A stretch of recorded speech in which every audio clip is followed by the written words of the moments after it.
جس چیز میں جمہور کا اختلاف ہے، آپ کا کوئی نیا قول ہے، نئی تحقیق ہے، تو فوراً پبلک میں پیش کر کے اختلاف پیدا نہ کریں. آج کل ہمارے یہاں کچھ لوگوں کو ایسا لگتا ہے شوق ہے کہ عام علماء جو کام کر رہے ہیں یا لوگوں میں جو بات معروف ہے، آپ کی تحقیق میں کوئی نیا نقطہ نئی بات آئی تو آپ لوگوں میں پہلے عوام میں ڈالتے ہیں.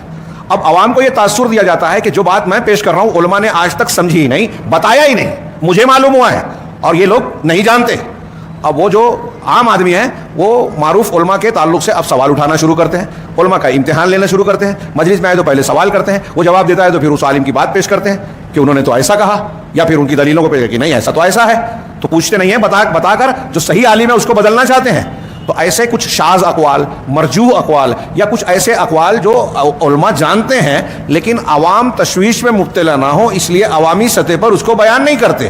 آج سوشل میڈیا کے دور میں میں نے دیکھا کہ بہت سارے قابل لوگ ایسے بھی ہیں جن کو جو ایسے مسائل کو سوشل میڈیا پر ڈالتے ہیں، واٹس ایپ اور دوسرے جو ذرائع ہیں اس میں ڈالتے ہیں جس کا تعلق عام آدمی سے ہے ہی نہیں.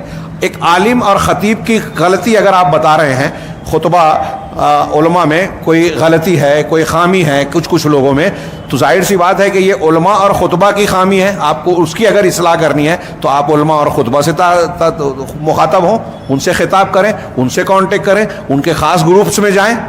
جب آپ پبلک میں کرتے ہیں تو پبلک میں دیکھتے ہیں کہ فلاں عالم سے میری نہیں جمتی، تو اس کی یہ پوسٹ جو ہے اس عالم کو چڑھانے کے لیے وہ عام کرتا ہے، اصلاح مقصود نہیں ہوتا.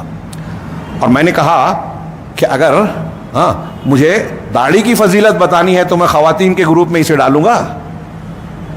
اگر یہ کہنا ہے کہ خواتین اپنے اپنے شوہروں سے کہو تو ٹھیک ہے، تو داڑھی والی بات اسی کو کہنی چاہیے جو داڑھی رکھتا ہے.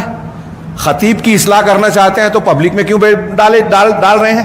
اس سے کتنے خرابیاں پیدا ہوتی ہے، لوگ کتنا وقت ضائع کرتے ہیں. اور پھر علماء کے تعلق سے جو لوگوں کے اندر بدگمانی یا کم اعتمادی پیدا ہو رہی ہے، اس رویے سے پیدا ہو رہی ہے، ان کو احساس نہیں ہے، مجھے ایسا لگتا ہے.